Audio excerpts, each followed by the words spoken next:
فإن الديباج كلما ثقل وزنه زادت قيمته والحرير كلما خف وزنه زادت قيمته. کیونکہ موٹے ریشم کو دیباج کہا جاتا ہے جو سردیوں میں عام طور پر پہنا جاتا ہے. تو دیباج جتنا موٹا ہوگا اتنی زیادہ اس کی قیمت ہوگی، اور حریر جو گرمیوں میں پہنا جاتا ہے وہ جتنا باریک ہوگا اتنی زیادہ اس کی قیمت ہوگی. جیسے ململ ہوتا ہے ہمارے یہاں، جتنی باریک ململ ہے اتنی زیادہ اس کی قیمت. ململ کا سوٹ پورا ہاتھ میں یوں آ جائے اور وہ انگوٹھی سے گزار دیتا ہے، ململ کا سوٹ.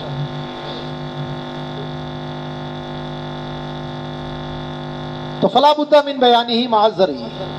تو جب قیمت میں اس چیز سے فرق پڑتا ہے، موٹائی سے، باریکی سے، تو پھر گز کے ساتھ ساتھ اس کو بیان کرنا بھی ضروری ہے.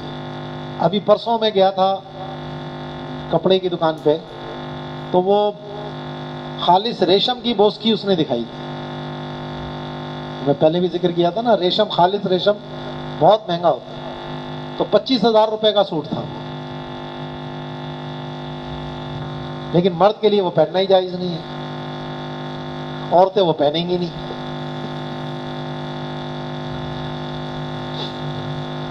لا یصح فی عدد متفاوت ہوا ما تتفاوت مالیتہ.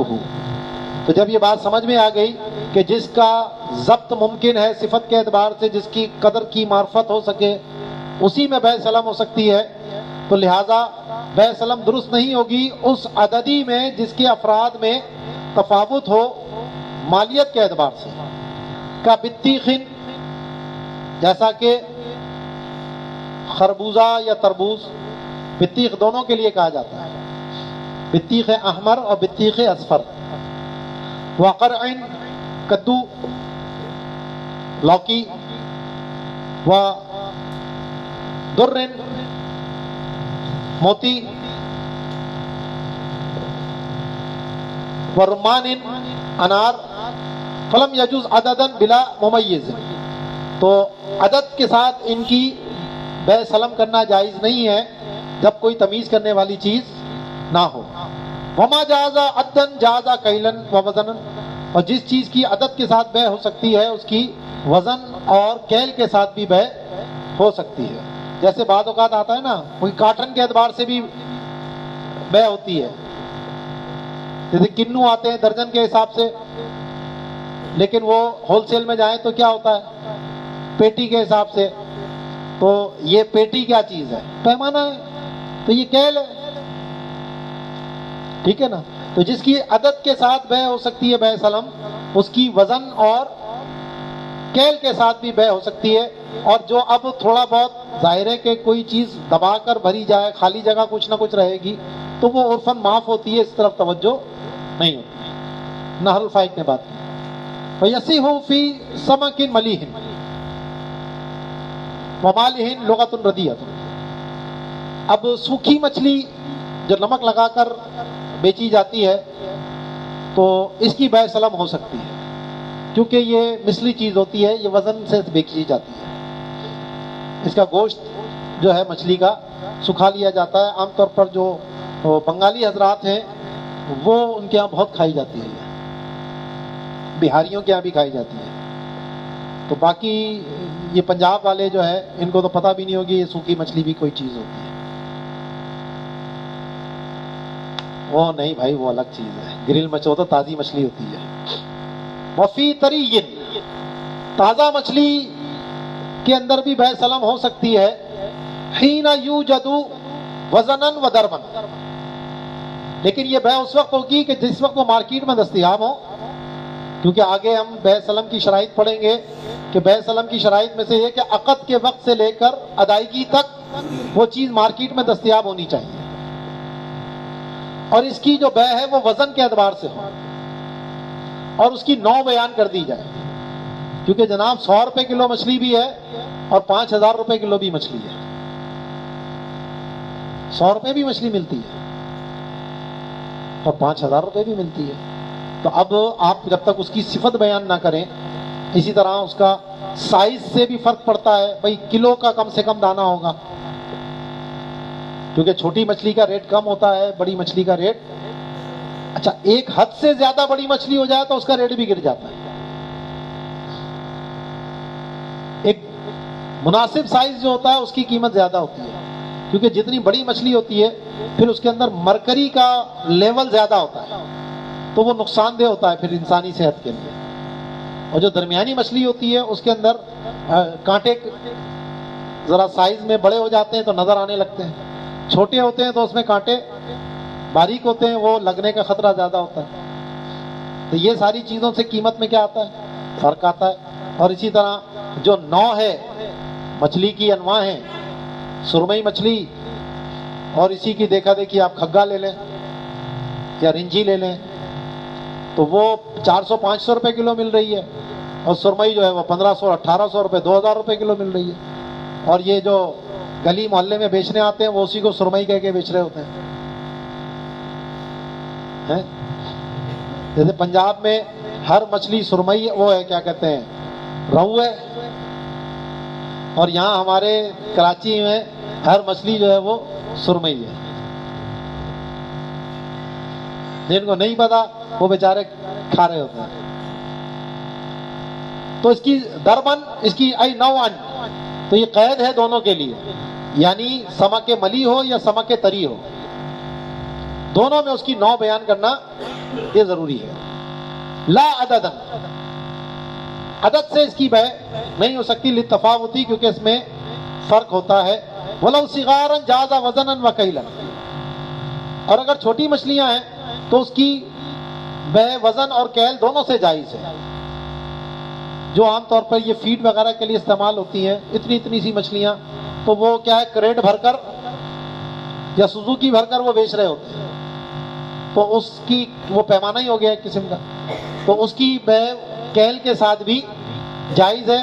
وفی الکبار روایتان مشتبہ، اور کیل کے ساتھ وزن کرنے میں دو روایتیں ہیں، لیکن ایسا یہ ہے کہ یہ منع ہے۔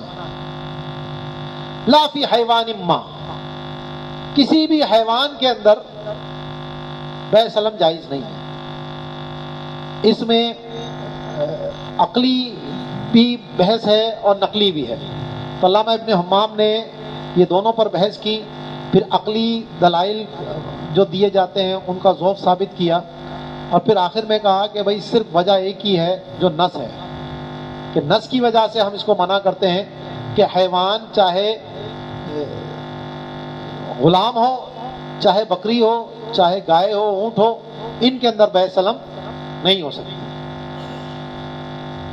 خلافا للشافعی، اس میں امام شافعی اختلاف فرماتے ہیں، وَأَطْرَافِهِ كَرْؤُوسٍ وَأَكَارٍ خلافا لمالک، جو اس کے اطراف ہیں یعنی سری پائے وغیرہ، تو ان کے اندر بھی بے سلم نہیں ہو سکتی، اس میں امام مالک کا اختلاف ہے۔ وجاز وزنا فی روایت، کیونکہ سائز میں چھوٹے بڑے ہوتے ہیں، سری پائے اس کے سائز کے حساب سے ان میں فرق آتا ہے۔ وجاز وزنا فی روایت، اور ایک روایت میں وزن کے اعتبار سے ان کی بے سلم جائز ہے۔ ولا فی حطب بالحزم ورطبۃ بالجزر الا اذا ضبط بما لا یؤدی الی نزاع وجاز وزنا، لکڑی کے گٹھڑ کی بے یا چارے کی گڈی کی بے، تو بھائی گڈی موٹی بھی ہو سکتی ہے، گڈی پتلی بھی ہو سکتی ہے، گٹھڑ بڑا بھی ہو سکتا ہے، گٹھڑ چھوٹا بھی ہو سکتا ہے، تو اس میں اس کی معرفت کی قدر نہیں ہو سکتی، اور اس میں ایسا معاملہ ہے جو جھگڑے کی طرف جا سکتا ہے۔ ہاں اگر کوئی ایسا پیمانہ بیان کیا جو جھگڑے کی طرف نہ جائے، مثلا کوئی گڈی بتا دی کہ اتنی رسی ہونی چاہیے، اس کی موٹائی اتنی ہونی چاہیے، یا گٹھڑ کی جو ہے وہ رسی ایک بتا دی کہ اس رسی سے باندھ کر اس میں جو آئیں گی وہ لکڑیاں ہوں گی، تو پھر جو جھگڑے کی طرف نہ لے جائے تو پھر اس کی بے سلم جائز ہوگی۔ تو کہتے ہیں الا اذا ضبط، مگر یہ کہ جب اس کو ضبط کر لیا جائے ایسی طور پر کہ جو جھگڑے کی طرف نہ لے جائے، تو پھر جائز ہے. وجاز وزنن، اور لکڑی کی بے وزن سے ہو یا چارے کی بے وزن سے ہو بے سلم کے طور پر تو یہ جائز ہے. فتح القدیر نے بات کہی. وجوہر وخرز الا صغار لؤلؤ تباع وزنا لانه انما يعلم به. اسی طرح جو جواہرات ہیں اور جو موتی ہیں تو ان کی بے سلم بھی نہیں ہو سکتی، کیونکہ ان کی جو سائز ہے اس کے اعتبار سے اس کی قیمتیں کیا ہوتی ہیں؟ مختلف ہوتی ہیں. اس کی چمک کی وجہ سے قیمتیں مختلف ہوتی ہیں، تو یہ قیمتی چیزیں ہوتی ہیں. مگر یہ کہ اتنے چھوٹے موتی ہیں کہ جو وزن سے بیچے جاتے ہیں تو پھر ان کی بے سلم ہو سکتی ہے، کیونکہ وزن کے ذریعے ہی ان کا علم ہوتا ہے. ومنقطع لا يوجد في الاسواق من وقت العقد الى وقت الاستحقاق ولو انقطع في اقليم دون اخر لم يجوز في المنقطع. لو انقطع بعد الاستحقاق خير رب السلام بين انتظار وجوده والفسخ واخذ راس ماله. اب جو چیز مارکیٹ میں دستیاب نہ ہو تو اس کی بھی بے سلم نہیں ہو سکتی، کیونکہ میں نے ابھی بتایا کہ بے سلم کے لیے ضروری ہے کہ وقت عقد سے لے کر وقت ادا تک وہ چیز مارکیٹ میں دستیاب ہونی چاہیے. تو اگر وہ مارکیٹ میں دستیاب نہیں ہے تو اس کی بے سلم بھی نہیں ہو سکتی. اب بعض اوقات ایسا ہوتا ہے کوئی کسی علاقے میں دستیاب ہے، کسی علاقے میں دستیاب نہیں ہے، تو جہاں دستیاب ہے وہاں بے سلم ہو سکتی ہے، اور جہاں دستیاب نہیں ہے وہاں بے سلم نہیں ہو سکتی. اچھا، بعض اوقات یہ ہے کہ جس وقت عقد کیا اس وقت تو دستیاب تھی، پھر اچانک مارکیٹ میں شارٹ ہو گئی، جب ادائیگی کا وقت آیا تو وہ دستیاب ہی نہیں ہے. تو اب رب السلم کو دو چیزوں کا اختیار ہے، یا تو انتظار کرو جب وہ مبی دستیاب ہوگی تو آپ کو حوالے کر دی جائے گی، یا پھر عقد کو فسخ کرو اور جو راس المال لیا تھا وہ وصول کر لو. کسی اور چیز کی طرف اس کے متبادل نہیں ہو سکتی. جو دین ہے اس دین میں کوئی تبادلہ نہیں ہوگا. تو فرماتے ہیں جو منقطع ہے اس میں بھی بے سلم نہیں ہوگی. جو بازاروں میں نہ پائی جائے، گھروں میں پائی جائے، اس کا اعتبار نہیں ہے، بازار میں پایا جانا ضروری ہے عقد کے وقت سے لے کر استحقاق کے وقت تک. اور اگر کسی علاقے میں منقطع ہو، دوسری جگہ منقطع نہ ہو، تو پھر منقطع والے علاقے میں بے سلم جائز نہیں ہوگی. اور اگر استحقاق کے بعد منقطع ہو گئی تو رب السلم کو اختیار ہے کہ اس کے وجود کا انتظار کرے یا فسخ کر دے اور اپنے راس المال کو لے لے. وَلَحْمٍ وَلَوْ مَنْزُوعَ عَزْمٍ وَجَوَّزَاهُ إِذَا بُيِّنَ وَصْفٌ وَمَوْضِعُهُ لِأَنَّهُ مَوْزُونٌ مَعْلُومٌ. وَبِهِ قَالَتِ الْأَئِمَّةُ الثَّلَاثَةُ وَعَلَيْهِ الْفَتْوَى بَحْرٌ وَشَرُّ مَجْمَعٌ. لكن في القحطاني أنه يصح في المنزوع بلا خلاف، إنما الخلاف في غير المنزوع فتنبه، لكن صرح غيره بالروايتين فتدبر، ولو حكم بجوازه صح اتفاقا بزازية. اب گوشت کی بے، تو گوشت کی بے ایک روایت تو یہ ہے کہ چاہے وہ ہڈیوں سمیت ہو یا ہڈیوں کے بغیر ہو، دونوں صورتوں میں اس کی بے سلم درست نہیں ہے. اور یہ امام صاحب کے نزدیک ہے، کیونکہ امام صاحب کے نزدیک جو گوشت ہے وہ قیمتی چیز ہے. جب قیمتی چیز ہے تو اس کی بے سلم نہیں ہو سکتی. صاحبین کے نزدیک اگر وہ ہڈیوں سے الگ ہے، صرف گوشت ہے، تو پھر وہ مثلی چیز ہے، اور جب مثلی چیز ہے تو اس کی بے سلم ہو سکتی ہے.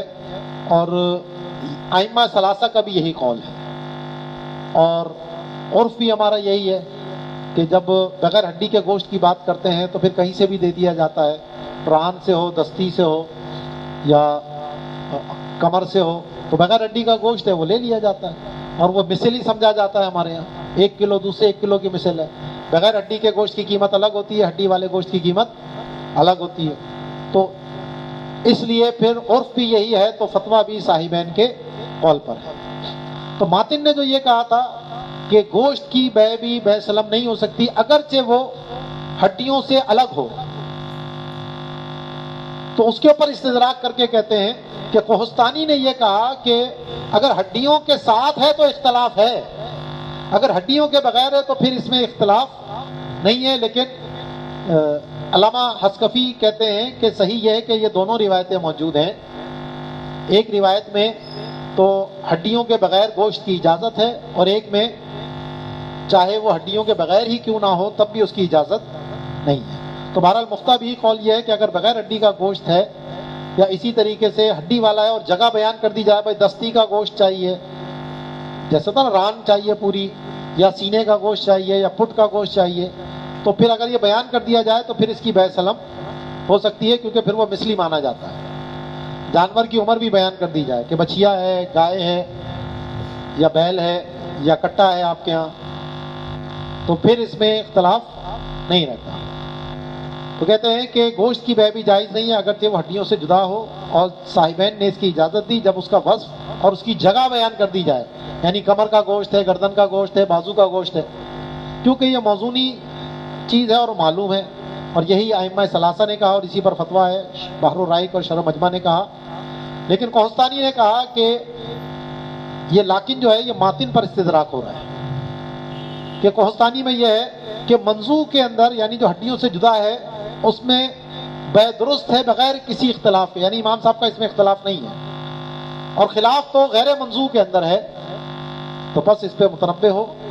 لیکن دیگر علماء نے صراحت کی ہے دونوں روایتوں کی، فتدبر، تو اس لیے جو ماتن نے بات کہی ہے وہ بھی درست ہے، اس کو غلط نہیں کہہ سکتے۔ اور اگر قاضی نے اس کے جواز کا حکم دے دیا تو آپ کو معلوم ہے جب قاضی کی قضا آ جائے تو وہ اختلاف کو کیا کرتی ہے؟ دور کر دیتی ہے، تو پھر تو بالاتفاق جائز ہو جائے گا۔ ٹھیک ہے جی۔ وفی العین انہ قیمی عندہ مثلی عندہما، علامہ بدر الدین عینی فرماتے ہیں کہ یہ گوشت جو ہے وہ امام صاحب کے نزدیک قیمی ہے اور صاحبین کے نزدیک مثلی ہے۔ اصل اختلاف اس وجہ سے ہے، ولا بمکیال وذراع مجہول قید فیہما وجوزہ الثانی فی الماء قربا للتحمل فتح القدیر۔ اچھا، ایسا کوئی پیمانہ یا ایسی ذرا جس کی مقدار معلوم نہ ہو تو اس کے ذریعے بھی بے سلم نہیں ہو سکتی۔ یہ مجہول کی قید مکیال میں بھی ہے اور ذرا میں بھی ہے۔ اور امام ابو یوسف نے پانی کے مشکیزے میں تعامل کی وجہ سے اجازت دی ہے۔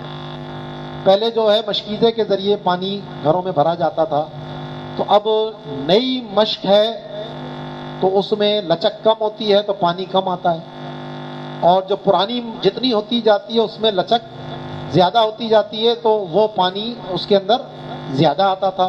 تو امام ابو یوسف نے تعامل کی وجہ سے اس کو جائز کہا کہ اس کے اندر کیونکہ لوگ اتنا فرق نہیں محسوس کرتے تو اس لیے یہ شرعاً جائز ہے۔